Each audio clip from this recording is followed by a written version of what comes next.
Ladies and gentlemen, welcome to Shed Talks. Mark Allen. This is a historic day. I'm here with Brad Kearns. We are doing the first live interview. Two people, not just me talking to you, but the two of us talking to each other.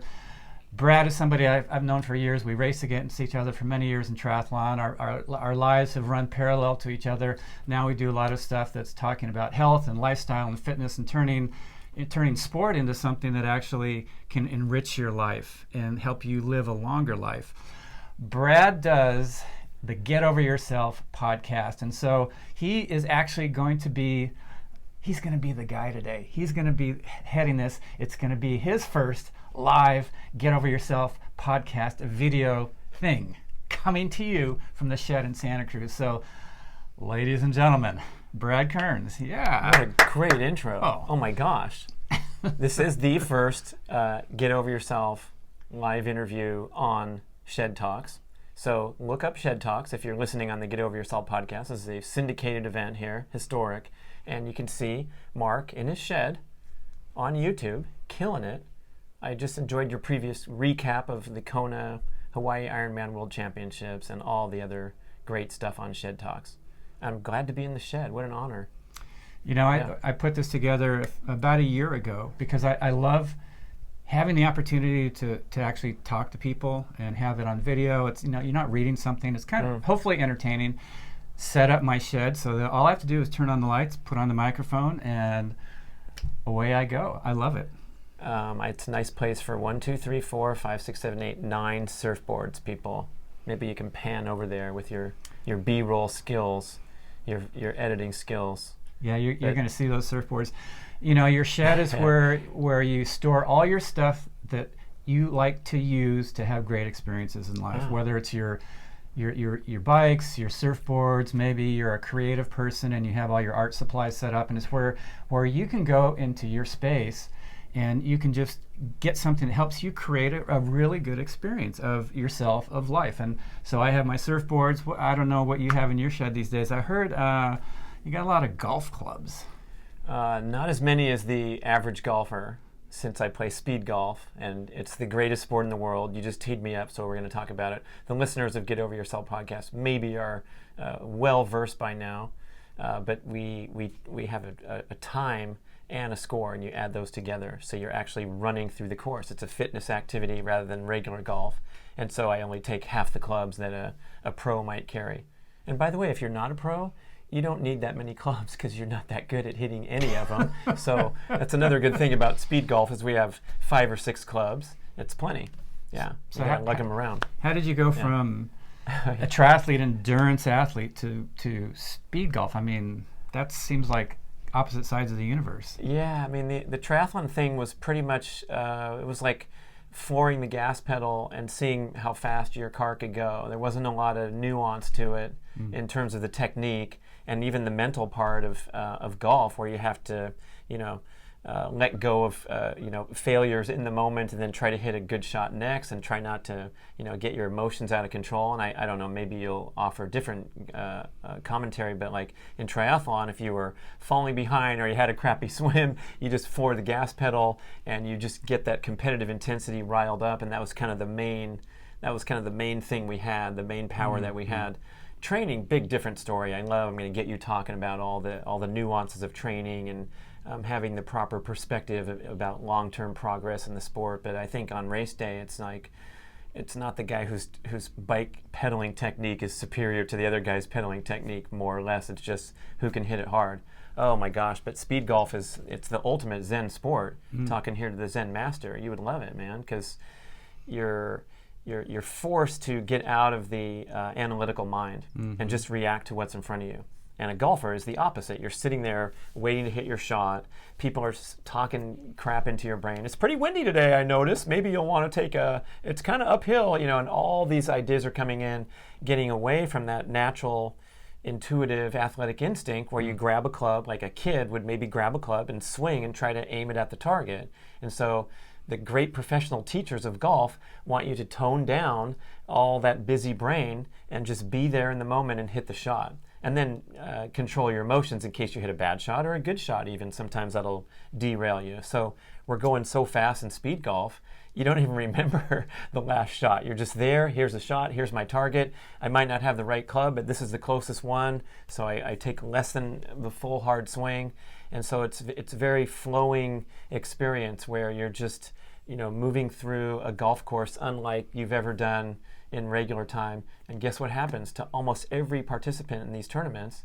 They play as good or better than when they're spending 5 hours out there with all their clubs and their caddy giving them all the information, and now they have the GPS things where you look through the scope and it says 147 yards. Like, it matters to the pros on TV. Tiger's got 147. There's a slight right to left tailwind, so he's going to curve that shot into the back pin position. But most people, it's like, grab the freaking club, hurry up and hit it. So that's what I like about it, is that that chance to tap into your natural athletic ability, your intuition, and then the fitness component. So you got to be in shape, otherwise you're going to get tired and worn out. The bag's going to feel really heavy. You're going to hit bad shots at the end. So you got to stay strong and run. It's like 5.5 miles, let's say a regular 18-hole golf course, and then hit good scores, because a minute and a stroke are the same. And so if you carelessly miss a short putt, that's a minute of running, and I can run an entire hole in a 350-yard par 4 in a minute.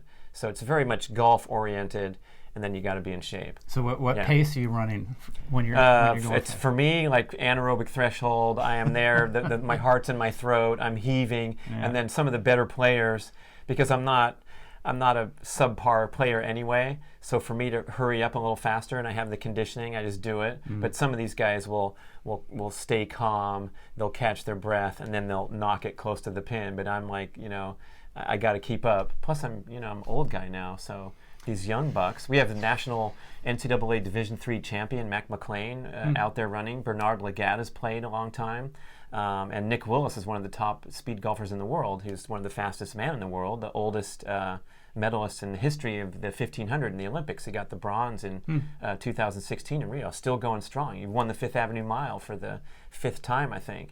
So he does this as a diversion, but he's a good player. He can shoot in the 80s, and he's running pretty fast compared to retired triathletes out there just trying to keep 2 feet in the air in case pictures are taken, Yeah, that's the reason why I don't do it, because pictures could be taken, and I just don't have that eye-hand coordination. I could keep my brain as quiet as the best of them, but it just doesn't work for me. But it's interesting what you said about, when you have to be quiet when you're doing that, as a way to access that subtlety or that nuance that you need. It was actually the same thing for me when I raced. When things weren't going right, of course, my brain was saying it's too hot, it's too windy, Dave Scott is pulling away or whatever it is. I had to get my mind to be quiet. And then the answer would come of what I had to do next. And sometimes it was to just relax, get into that flow, and then I was able to go harder. So I think the space you have to get into is the same, but what you will be able to do with that space is going to be very sport specific. In golf, clearly you have to be able to nuance. You can't just hit it harder and harder, otherwise, 4, and in triathlon, you can work a little bit, bring your mechanics back, but it might be something where you have to really just rededicate your commitment to doing something that in the moment can sound completely impossible to accomplish, that dream you set after. So you find that quiet space, and then something happens. You start to flow, your rhythm comes back, your energy comes back, and then your hope comes back of actually experiencing something great out there on race day. And I know that this is something that you've talked a lot about on your podcast, is turning sport from sport into something that's really a great experience. Maybe you can talk a little bit about that. Oh, you mean outside of sport and taking those valuable lessons and doing something with them? Yeah, it's a favorite topic, I think, should be of any athlete, to see, how you can make your life better from, especially like we did, dedicating so much time and energy to training so hard. And, there wasn't a huge payoff like some guy in the NBA who's got a really good reason to keep working on his jumper because he's going to sign a $72 million contract. But, we were sort of in this grassroots sport. We were doing it for the passion of competition and personal betterment. And gee, I mean, I think the same for kids when they're competing in high school sports and bashing their brains out in football. I'm thumbs down on the sport. Sorry, observers, but it's going to have to go away pretty soon because the price to pay at NFL level and all the levels below is too much. We're like watching gladiators. We've gone back 2,000 years in our culture, so we got to figure out a new sport or a modified sport so people aren't smashing their brains up.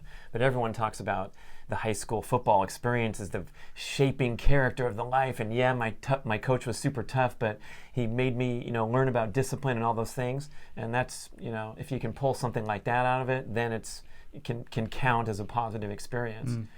We see a lot of athletes struggle with that, right? They just get self-absorbed. They go through life thinking that they're something special because they are on the athletic field, but they can't cope with real life, so they're not making that connection very well. So what I've tried to do, that's why I named my podcast Get Over Yourself, is because when I was racing, that was like my number one objective, to where I could access what you just described.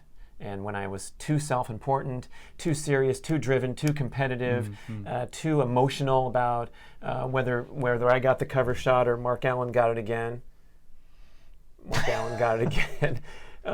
These kind of things throw you so far off from not only being the best you could be competing, but also that you're not learning the lesson you're supposed to learn. It's like a college student stressing about grades because they're going to apply to law school, and so they have to grab every single grade instead of sitting back and enjoying the class and studying for the pure passion of studying, instead of angling for what extra credit can I do and just turn it in and not really connect to it. That was me, as a matter of fact. I was going through UCSB, and I thought I was going to go to law school next. Wow. Yeah. And so looking back, I majored in business econ with accounting emphasis, because if you get a CPA and a law degree together, you make the most money of any attorney, the tax attorney. Oh, okay, well, I guess I better do that. And it came time to apply for law school. And I had pretty good grades, and I took the test, and I did well. And then the application came from UCLA and said, please provide 2 professor recommendations with your application. And I had never met or spoken to any professor in 3 years at UCSB. I just went in the back, and I read the notes really well, but I was not engaged. And I'm like, crap, what am I going to do? I got a dead end here. So I went over to Professor Morgan's office, and I said, I know you don't know me, but here's my transcript, and I got an A+ in Econ 2 and also an A in Business Law. Would you write me a letter of recommendation for UCLA Law School? He goes, UCLA? That's where I went. He goes, I'd be happy to write you a glowing recommendation. He goes, but I want to ask you one question. Take your time. Don't answer right away, okay? Come back tomorrow. Take your time. Here's the question. Are you passionate about the law? And I go, well, and he's like, don't answer now. Take your time. Take your time. He goes, if you're passionate about the law, I will write you a glowing recommendation. You'll be in there. I see your numbers. You're looking good. He goes, if you're not, you're going to get your ass kicked in law school, and it's going to suck, in whatever words he used. And I walked out of that room, went back to my apartment, took the application, threw it in the garbage can, and that was like a beautiful turning point in life for me, because it's like, if you're doing something for a reason other than passion, and that's your calling and the highest expression of your talents, you might be able to punch through for 10 years, 20 years, whatever, but it's going to be a big mistake. I mean, what else hopefully our children will be watching this video. I know my son watches everything I put out, right, Jack? Matt's? But what else can you share with your kid besides that? Yeah, sharing that passion. When I raced, clearly that was a passion. At the same time, it wasn't my whole identity, and so I think it helped keep that in balance, in the sense that once the racing was over, it wasn't like I fell off a cliff and went into obsolescence, because I saw that life is about sport for me, for sure. I put a lot of energy into it, 15 years as a triathlete. It was very important to me. I tried to give everything I could. But ultimately, for me, sport was just a way to learn about life in a very intense way, of course. The day-to-day training taught me those things, like, just being willing to do the small, simple, inglorious things over and over and over and over that lead to great experiences or great results. But they also become like a practice of just perfecting how you do that one thing. And you know, this I heard this great quote a little bit ago. It said, how you do something is how you do everything. You know, and so Wow. Even as simple as like, okay, do you just leave the dishes half done in the sink, or do you actually put them all in the dishwasher, or put them all away, or whatever it is? Yeah. And it's like, you can't go from one way of operating that's maybe not quite fully complete, and then all of a sudden get into a situation where you need to be complete with your application of yourself, and find that ability. You know, it's even as simple as being happy. I mean, it's good to practice being happy, right? You know, be with family and friends and community members and training partners and surf buddies and your children and your parents and your grandparents, and just have a good time, you know, and enjoy life, and put all the worries and troubles aside, and laugh and joke. And the more we do that, I think that's more our go-to default way that we are. And the same with whether it's athletic performance, you know, succeeding in business. It's like just stepping back and being willing to surrender to doing those simple, small things over and over and over that build the foundation of something great that eventually transform our lives. Like, I mean, think about running. It does not get any more simple than that. You put one foot in front of the other, in front of the other, in front of the other. Balanced over your center of gravity with a nice explosive dorsiflex foot when you take off the ground. Yes. Of course. But over time, if you do that thousands and thousands of times, it will completely transform your physical health, how you relate to being outside and running on trails, how, you know, it'll give you clarity of mind, longevity, all those things. And so, you know, for me, that was one of the simple foundational blocks of, if you want to call it success, but more just having a great experience. I love that, doing that over and over and over thing of swimming, cycling, running. And each time you do it, you don't see breakthroughs, but every now and then something comes. It's like, oh yeah, that was good. Now it clicked a little bit more, and you're on a different level, and you keep going like that year after year, hopefully year after year. You know, you've really sort of dedicated yourself to helping people be healthier as they go through life. You're 54 at this point, right? Which is like, that's older. Dude, you'd better give it up. Way you're older ancient. than all these guys. Yeah. Jeez. So maybe you can just, you know, give us a synopsis of, you know, what are some of the things you do now that are you know are going to help you have amazing years in your 60s, amazing years in your 70s, and beyond that, hopefully. Well, we sleep a lot, as we were talking about off camera. Not Mark together, Allen is, not together. Right. He's my inspiration, because I don't know if it was like an interview or something, and you put it out there like I sleep 9 to 10 hours a night, and I'm like, I feel so like guilty or insufficient because I just always required so much sleep. And geez, when I was training and racing, I was sleeping 10 every night, and I'd take an afternoon nap for 2 hours, and then you get a pen and paper out and go, well shit, that's 12 hours. And that was so my career of 9 years, half my life I was asleep. Yeah. And then it came back, you know, when you have little kids running around. So I got that severely cut back. But the importance of having that foundation is so big. And then, geez, I'll pull something out of that nice account you just gave, like that practice of being happy, where, you know, you put yourself into happiness promoting situations. One of my biggest concerns for health these days, like almost my obsession now, is how this hyperconnectivity is destroying our potential for happiness, our potential for productivity, and all those things. Because you see people disengaged constantly, and it's now the device is right here. We can disengage anytime, any place from what's going on around us, whether it's standing in line at the bank or being in an airplane. I remember I used to fly home from the races with the number still pinned on my arm, and there would be usually a conversation like, what's that? You know, did you escape from jail, haha, or something? And I'd say, oh, I did this triathlon thing where we're swimming and we have our number. And you end up having, you know, long conversations with humans on the planet. And now it's like everybody's dialed in.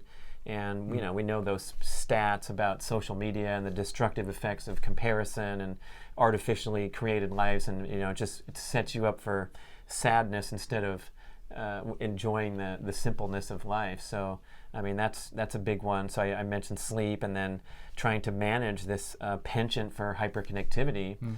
Whew, that's tough. I mean, I talk about it on the podcast a lot. I do a whole show dedicated to it, and then I'm sitting down trying to write a book, and my email window is still open in my inbox. And there's research that when we see something fresh and novel in our environment, we get a dopamine hit. So when the text message dings and it's sitting there, you're going to reach for it. I talked to this mindfulness expert, Dr. Alicia Goldstein in LA on the show, and he was talking about how the ding causes the dopamine hit, and while he's talking, I'm like forming this thought of how proud I am that I've turned off every single notification or ding on my phone. I can't deal. Except for a ringing phone. So text, nothing. No update on the score of the game because I don't want to know because I taped it. None of that. And he goes, yeah. He goes, yeah, and those people that turn off all their notifications, he goes, that could be really bad because they're constantly reaching for it because maybe someone texted them, And I'm like, well, shit, dude, what? you got me, And I realized, the stats are the average person reaches for their phone 150 times per day. I'm way above average then. I am way above average. Yeah, and 84% of us reach for the phone first thing in the morning. This doctor, I forgot her last name, she's a behavior psychologist, and she says, once you reach for that phone, you're putting your brain into reactive mode because you're reacting to something rather than that peak performance state of proactive, mindful, strategic, high-level reasoning and planning, which is a great thing maybe to do at the start of your day. Like, what's my to-do list today? What are my priorities? Let's see. But as soon as you grab that, you're baking your brain in another direction. And she said, quote, it's impossible to recover from reactive mode because it's such a compelling pull. And then we're down that road. So one of the things I do, I got a video, it's Brad Kearns' morning routine. And I'm doing my leg stretches and hamstring raises and core exercises. And I just make a point of doing that as soon as I wake up. So I have the video filming me on the ground next to my bed. Before I get up and go anywhere or do anything else, reach for my phone, I do this thing. I thought it was 5 minutes. I do this 5-minute routine. Try it. It's only 5 minutes. And we filmed the whole thing, and it was 12. Oh, wow. I'm like, wow, man, it's 12. Okay. So you want to start with 5 minutes? Just do something. It could be the sun salute. Raise, lower, compress, do this, do that. And that means that you're in control of your life. And it has a profound impact, even if you think it's silly. There was a best-selling book, Make Your Bed, by the general in the Army. He says if you make your bed, just like you said, you do everything how you do some things. And I don't know, you could probably discount stuff like that. But if it adds up and accumulates, and you realize, like with the dishes, what this guy does is he does 2/3 of them, and then he makes an excuse. And so how does that play out into all other areas of your life? It's big. Yeah. Yeah, when I get up in the morning, as many of you know, I have studied shamanism with Brant Secunda for actually 30 years now. And he has a foundation dance at the Deer. I didn't know it was that old. Yeah, amazing, huh? So anyway, in the very first thing when I get out of bed are some of the Huichol practices. That just Huichol is the Indians, the natives. The Huichol people. They're from central Mexico. They have a very rich spiritual tradition that is based in connecting with nature, connecting with community, learning to quiet your mind. And they do beautiful ceremonies for all the seasons. They live a very traditional lifestyle. For them, the Huichols, if you don't live to be 80 or 90, they think you did something wrong. And they have so many people who are 90, 100 years old. Brant's teacher, his grandfather, Don Jose, lived to be 110 years old. And he was really good up until the last. Did he have Kaiser or a good plan? Or? He was connected to the source, and that really kept him strong. He was a great shaman also. Anyway, so I just do these very simple practices that, like you said, they take 5, 10, 15 minutes, however much time I put into it. And it feels like it just brings me into the day in a way that's almost that is centering, in the sense that when I do then go to my computer and my phone, I am reactive, but it's like I've got a little filter there. So I'll look through stuff and I'll take care of it, and then I'll go surf. or I'll go run or do Yeah. something physical, and then that's a second disconnect from the reactivity. But it's interesting that that there's a whole science behind it. I guess it's kind of like how a lot of the stuff in my career came about. I just sort of stumbled into doing things a certain way, and now I'm seeing, through science and everything, that it was actually pretty smart, I guess. I don't know. You're talking about your training, your racing career? Or? Yeah, training career, racing career, and even, something as simple like you do in the morning, to not become a reactive human from, the first breath of life every day. It's crazy. So back then, I mean, we were starting before the age of technology. The heart rate monitor came in probably halfway through our careers. Before that, there was, I don't think, anything. Maybe a speedometer on the bike. Stopwatch. Right. For the track. Yeah. Right. So tell me about that. Like, how did you adopt some of those early technologies? I know the heart rate was a huge thing for you, and thankfully you shared with me how important that was. Remember when I cornered you in 1988 in Desert Princess? I know. In the transition area. So I had been pushing my body so hard and training with my heart and soul and wanting so bad to cross that finish line as fast as possible, maybe bag some wins and just be up there with the top guys. And I had another race where I was just behind what I expected to be. And I'm near tears, just wondering, I try so hard, what's going on? And I got you into the corner where there was a fence and the flag so you couldn't leave. And I'm like, Mark, what the hell's going on? What do you do to get to that next level? Because I'm trying everything and I'm a good athlete and I'm willing to do whatever. And you said, slow the F down and get yourself a heart rate monitor, listen to this Maffetone guy. And, that's the kind of thing where you turn the corner and realize, if you slow down, you will actually go faster on the race course. You explained it very, very compellingly at that time.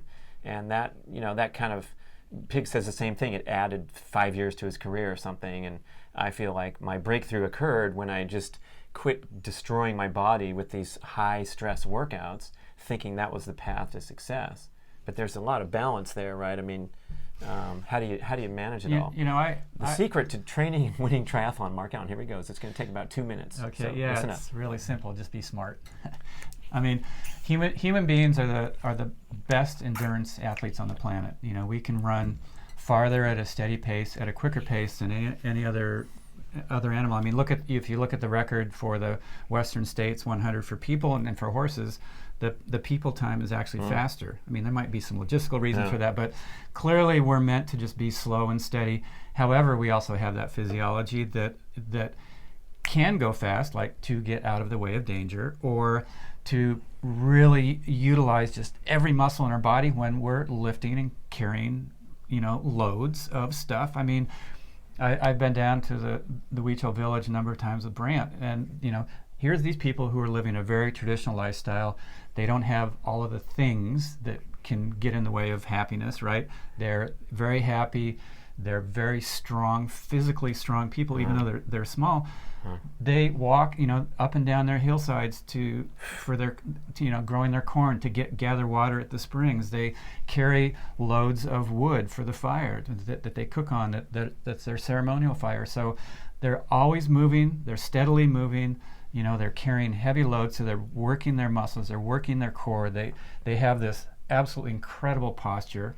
They wear flat sandals at best. Right. A lot of them just, they don't like that. They just want their feet on the ground. Wow. And so everything that I tried to do in my training and that I try to do now is to sort of mimic that natural rhythm of things. Doing most of my stuff fairly steady, not pushing myself too hard. Once in a while I will do something hard, doing something that engages, a lot of muscles all at one time, lifting something, getting enough sleep, disconnecting, because when I'm connected, it's like you said, you get this dopamine response. Your brain, it's like, social media is like crack for your brain. You just want more and more and more and more and more. Simple as that. Drop the mic. Oh, sorry. I had to take a quick nap. Yeah. Oh, those work. The girl that won the big endurance race in Utah, like 140-mile championship ultra event, and she killed everybody by hours. I forget her name, but she won largely because she didn't stop she didn't need to sleep. And her pacer, she reported after that she took a 1-minute nap. And she woke up and she felt like, she said, how long was I asleep? And the pacer's like 1 minute. And she thought it was like, she slept for an hour or something and then just kept going. She felt great. Wow. Yeah. I think if you're sleep deprived, boy, that 1 minute or 5 minute or 20 minutes, you take naps as well as your long evening sleep pattern. Oh yeah, I'm the king of the nap. I mean, Really? I can just lay down, be in bed for maybe 20 minutes. Maybe I'm asleep for 5, 10, 15 of that. But it's just time to let my brain go like this, and then I have a real quick dream, and then I'm awake, and I'm like, yeah. Second part of the day, let's go. Dolphins, I think they have some weird thing where they can put half their brain to sleep, and they sleep at like 3 or 4 seconds at a time. Yeah. Awesome. Wow. Yeah. They're happy. Yeah. Dolphins are happy. I've seen them out in the ocean. Yeah. They go and follow the surfer, and they're very smart. Yeah. And they're way better on the waves than we are. They're amazing. No problem. So I've always wanted to ask you, you've really done a lot of amazing things in business, working with nutrition, working with diet, working with companies on their health, working now with your podcast that we are on today, Get Over Yourself podcast. What are some of the things what are those nuggets that you learned from racing that have really helped you become who you are, Brad Kearns, in the world of business, in the world of health and fitness today? What are some of those things that just keep you on the map, keep you going, inspire you? Yeah. You didn't learn anything.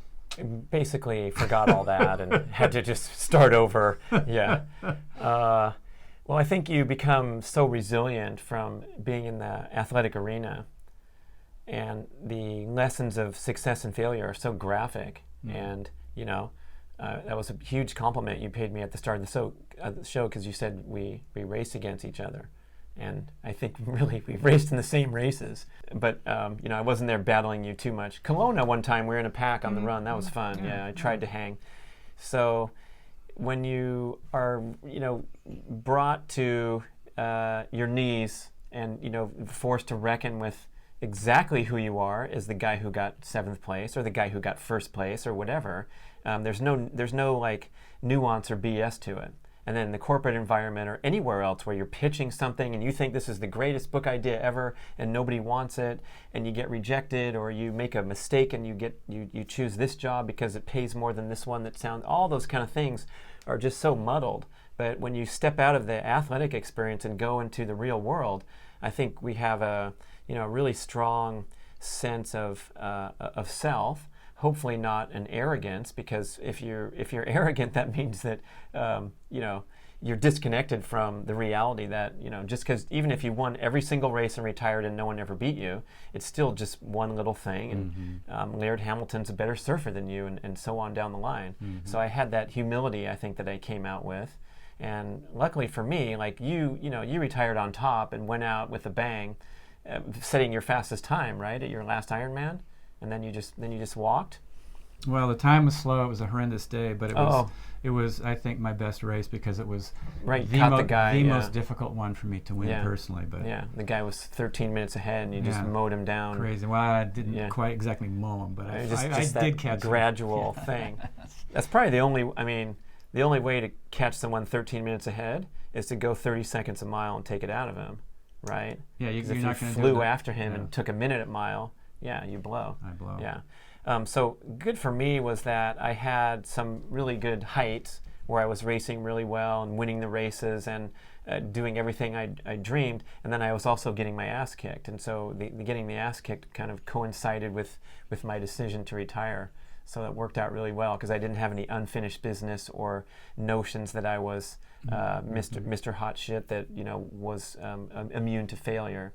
And then if you have that resilience, then you go through life, and real life's tough. I mean, I had to start over at age 30 when my peers had been going to professional schools and getting advanced degrees and progressing with their careers, and now I'm out bumming for a job. And so I think that's for anybody to have struggles and challenges and then have to start over and recalibrate. I think that's what makes that's what makes life a rich experience. Yeah. Yeah. Right before I retired, I was sponsored by Nike during my whole career, and so of course Nike's had a lot of world-class folks in their stable, and I asked my main contact at Nike, I said, what's the biggest thing you saw as a challenge for those people who were really good at their sport when they leave? And he said the single biggest challenge is that when they go from the top of the world into the next thing, they are never starting at the top. You're going to start somewhere way down at the bottom. You're going to be in the mailroom. You're going to be in the basement. You're going to be the guy taping the boxes, not creating the knickets and knackets that go inside of it. And so personally, I felt like I was really prepared to just be, okay, whatever's next, especially when I start out, I'm not going to be good at it. And so, but even with that, it was hard. It was really hard. Not because I felt like I was owed being good. It's just that I like to feel a certain proficiency at something. And so it also took me a number of years to kind of get my rhythm with my coaching, get my rhythm with corporate speaking, get my rhythm with how do I stay connected with the sport, actually, that I was such a big part of for many years. And eventually it all kind of distilled back to two things. I kind of tried to place sort of that vision of where do I want to go with this, whether it's my coaching or my speaking. That's sort of like the goal part, and that's sort of a little more concrete. But the real thing that kept me going through all the years and even today is to ask myself, what is the purpose of this in my life? Why am I doing this? Why am I showing up at the office every day? A goal and a purpose are two different things. So it's like, I want to win the Ironman, but what am I trying to get out of those day-to-day experiences of swimming, biking, and running? What am I trying to, how can my life be enriched by coaching day after day after day, or going and giving these talks over and over and over and over? What is it about me? And I saw that it's just a great way to just, like you said, let go, surrender, don't be a big shot.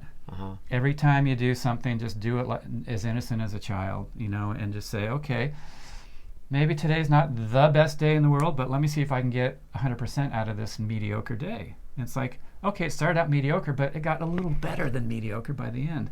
And that's like empowering. I don't know if it is for you, but those little small successes that nobody sees, those are some of the greatest ones. Joe Rogan said a cure for depression is to find something you suck at and try to get better. Yeah.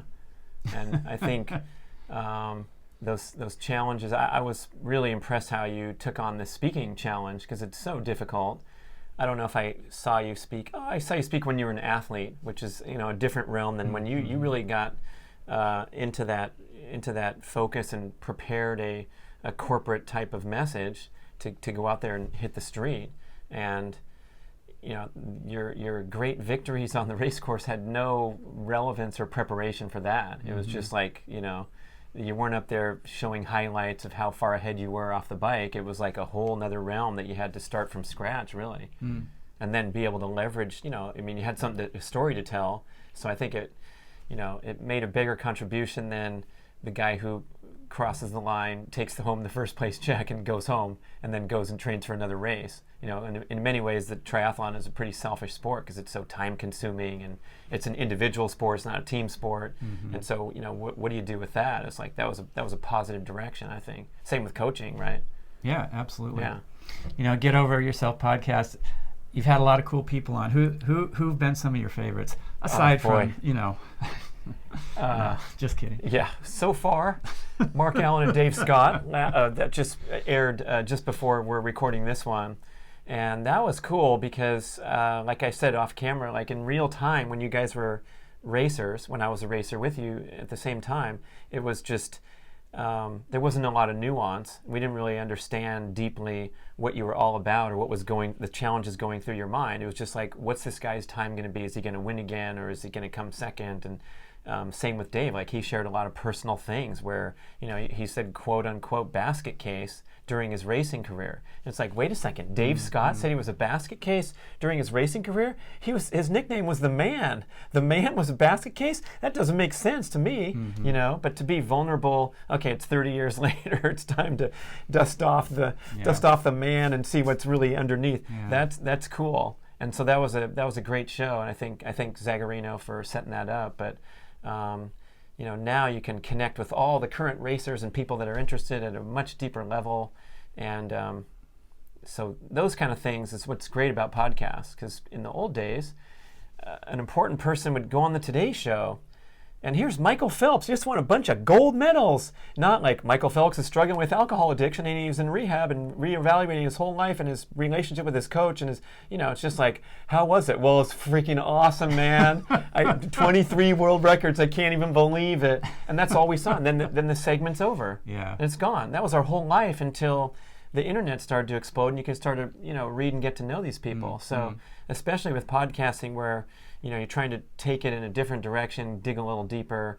And for me, like the privilege of just sitting with my guests, and I forced Sisson at gunpoint to sit down for one of the early shows. And I said, oh, by the way, this is going to be the ultimate Mark Sisson interview. You don't know Mark Sisson. He's my longtime sidekick and leader of the Primal Paleo movement. And he's talked, you can probably find him on 300 podcasts talking about don't eat grains, don't eat sugar, get more sleep.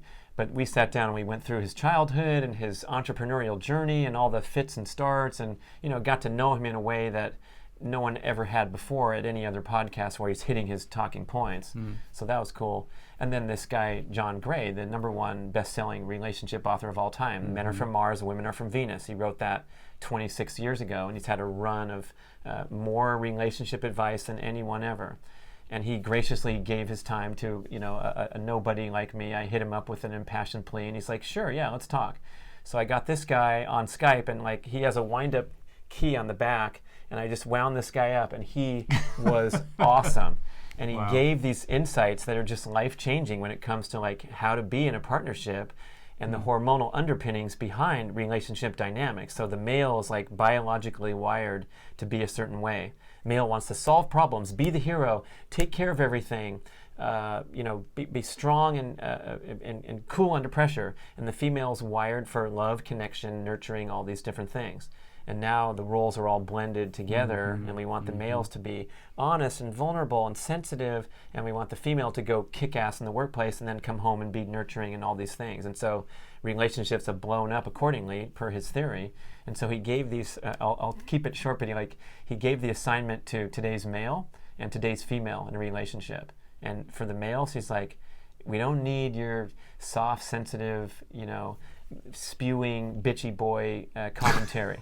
He goes, if you got a negative emotional charge, shut the F up and go off and do testosterone boosting activities. Because when you're feeling cranky, emotional, and out of sorts, that's your sign of depleted testosterone, depleted male essence. You need to go catch some freaking waves and come back to the house feeling calm and chill. Or watch the Raiders on TV, or tinker with your motorcycle, whatever it is. But don't engage with a female saying, well, my feelings were hurt at the party when you and Darren were over there for so long. He goes, that will kill a relationship. But we've been socialized differently. Like there's a lot of voices out there saying like, speak your truth, share your feelings. But this guy's point made so much sense to me because it's you never feel better. Maybe, I don't know, some guys do, but you don't feel better when you like break it down and get emotional and get down draining conversations. You just have to be, he wants the male to be the Bruce Lee in the story, the Kung Fu master, where your emotions are level, you're taking control. The male's primary biological drive is to protect the female from danger, dating back to ancient times. He goes, the #1 danger for the female today is the male's anger, not the saber-toothed cat. And so you sit back and you're like, wow, yeah. And then he's describing, the ideal female role in the relationship. And like at the end of the show, I was just overcome. Like he cracked at one point because, he's talking about, so the female and the male, a lot of these arguments can end well in the bedroom. And he's going on and then he starts like cracking. And I'm like, I'm watching him on the Skype camera. I'm like, you okay? He goes, some of this stuff's hard to talk about because I lost my wife Bonnie to cancer 33 years and last year, so it's pretty tough. Ask me a different question. I'm like, well, John, as you say in the household chores, but to hear this guy who's been America's relationship expert, and if you read his books, there's always the theme, like Bonnie and I this and Bonnie and I that, and now, she's gone. And I have this wonderful partner, Mia Moore is her nickname. She's on my show. There's a few shows of that. And I was so taken by the interview, I proposed to her the next night at the airport baggage claim because I think he was describing the ideal female partner. And I'm like, wow, what am I waiting for? It was great. So that was one of my favorite shows. We forgot the female assignment. Yeah, what was it? The female assignment is to never express anything as a complaint. Because even the most minor complaint or nitpicking, like, hey, done with this? You want me to wash it? Even the most minor thing will drain the male of his desire to be the hero in the story. And so you can go do the gardening and landscaping for 3 hours and work your butt off and then come in and leave a dirty plate. And the female goes, so you're going to put that plate in the dishwasher? And it'll deplete all the significance of you trying to be the hero and get credit for the other thing. So if the female expresses everything as a preference, that is your key to getting this guy willing to do anything to be the hero in the story. It's like, oh my God, I love when you clean up the kitchen. You rocked. It's perfect. Thank you so much. It's the best feeling in the morning when you clean up at night. And the guy's like, sure, anytime, And then you go down that path instead of the constant conflict that we're so familiar with. Yeah. Yeah, Brant has often said to me that there's a holy man who has passed, Sai Baba, and he said that marriage is the most difficult spiritual path of all. And, wow. It's kind of the holy man says that. Yeah, it's kind of an interesting concept. That relationships. I'll have to watch that one. Or listen to that one. I just listened to the one he did with Scott Zagarino actually a couple nights ago. Great stuff. I just love how you take whatever core concept that this person is good at and what they're talking about and what they want, and you're interested in finding out. But then you end up in all these other different areas that are really about life and how, and eventually everything gets pulled full circle. Scott Zagarino is somebody that he was in the sport for many years. He's my business partner in coaching, Mark Allen Coaching. We raced together with him. Yeah. You were awesome, Zag. And he's the one who got Dave and I together to really share our stories of the 1989 race. It's the 30-year anniversary this year. As you highlighted on the podcast, we wrote 10 stories. 1989, thestory.com is where you can see them. And it's really both of us, like you said, just dusting off the armor and just, bearing it all and showing, telling what it took for us to get there that year and what the challenges that we had. We have real lives. We have challenges. Contrary to many triathletes. Yeah, people think, we just programmed in these training sessions and we showed up and we just kicked ass. And, we both had amazing moments in training. We both had times where we completely struggled. And it's like, can I do this? Do I want to keep going? Is it worth it? And really struggling with not only ourselves, but our relationship with sports, how sport fit into life, all of those things. And that's, the canvas is sport for Dave and I in 1989, but it's the same for anybody, whether it's their work that's given them the challenge or something in their personal life. We all have to deal with those kind of things.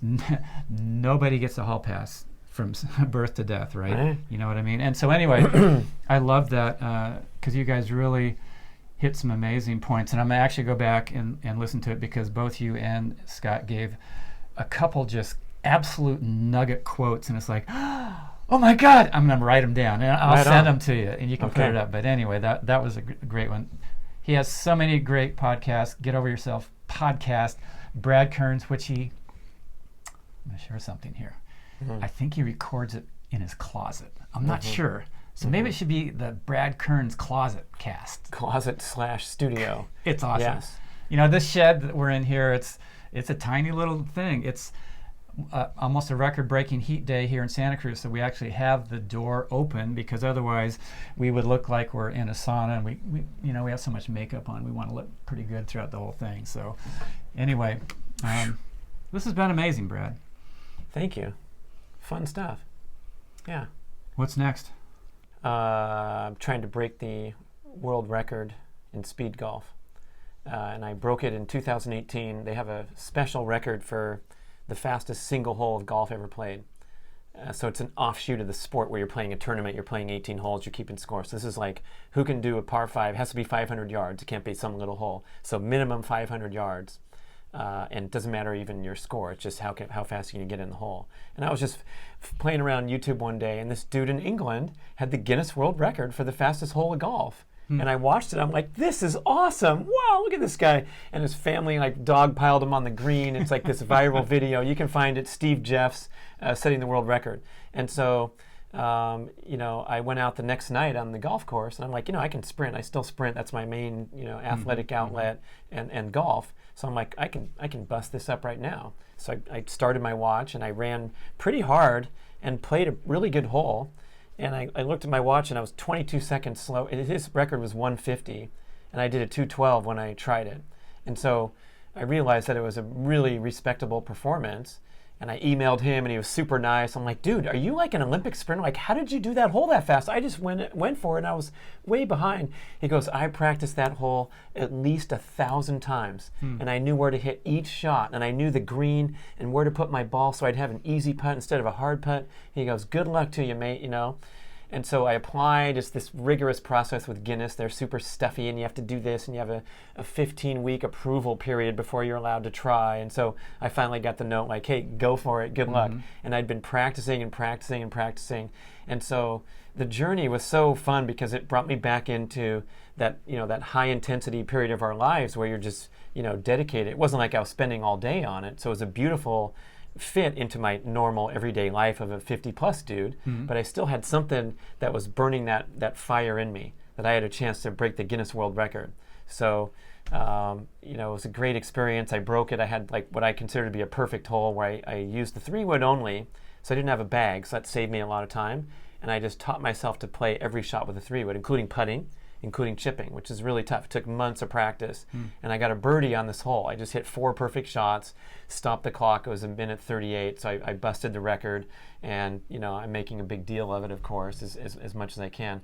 Now, some guy on the European PGA Tour broke it. He, hit the ball 3 miles and did. And so now I have a goal to go reclaim that record. But how much did he break your record by? He broke it by 8 seconds or something. Yeah, but I think if I find a nice downhill hole, I noticed his hole, like, how did he do that fast? And so I studied the video and the splits. I'm breaking this thing down.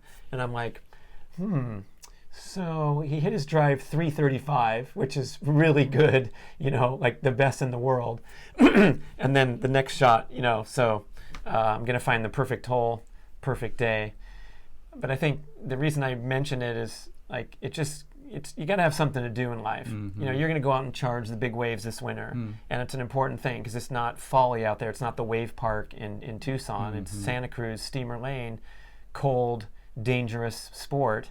But it brings you to, all of your peak performance senses. And if you don't keep doing that through life, which I think is a big thing that we see today, is dudes watching the NFL for 9 hours every weekend and, talking stories about how they were back in the day, like us, which we just did for an hour. So if my message can be like, go find something that's cool to do, and it can be silly, it doesn't matter. And I didn't have a huge check when I broke the record. I got a kiss from Mia Moore, and my mom was cheering, and my cousin and my son and my best friends from childhood. It was a great day. There's a YouTube video of it. But just something that gets you going, and it means a lot to you. I think that's one of the secrets to life. And then going back to that first question, like, what do you take away from that racing thing? Is it was pretty fantastic to be on the starting line of something that intense. And I want to just recapture that in little ways for forever. My dad was a golfer until he was at the very end of his life. He was shooting in the 70s when he was 93, 92. Wow. He shot a 76 at age 92. He was the best golfer in the world over 90. And he ended in May of this year. He made it 97 years, had a great life, no pain, no suffering, peak performer all the way to the very end, and then a nice quick decline, and it's over. And so to model something like that, where I remember when he was about to quit, because he was getting tired, he was sleeping all day, he was an old man, he was 95, and he played a round, the last round I ever played with him, and he shot a 43, which if you don't know golf, for 9 holes, it's pretty freaking good. It's in the top 2 percentile of America to shoot, in the 80s. And he's driving home and he's like, I'm no damn good anymore. I'm going to quit the damn game. And I'm like, Dad, you shot a 40, you're shooting bogeys on a golf course at this age. I go, that's absolutely fantastic. But to him, he was so, had such high standards and such competitiveness, a quiet competitiveness like you on triathlon scene. You weren't out there blabbing like some people at the press conference. But it was neat to see that, it's okay to have that intensity and have that little flame. And he wanted to shoot better than that. That's pretty cool. Yeah. Yeah. When I thought the whole speed golf thing, I thought it was like random. Now it makes sense. Dad, the friggin' best over 90-year-old golfer my gosh. ever. That's a great story. I also hope that there's always something that sparks me to do something that just completely engages every aspect of me, physically, mentally, emotionally, spiritually. I think those moments are really what that help your whole life gel into these small pockets that really are rich, whether you end up with the result you want or not, to just get into that zone where everything that you are is required to be in it is really, it's a cool thing, and it gives you that experience that you're never going to get if you're just hanging on the couch drinking another cold one, watching them guys bash each other up. And it's easy now. I mean, we're so bombarded with entertainment options to be a spectator in life instead of go do something. It's like you got to make plans and book it.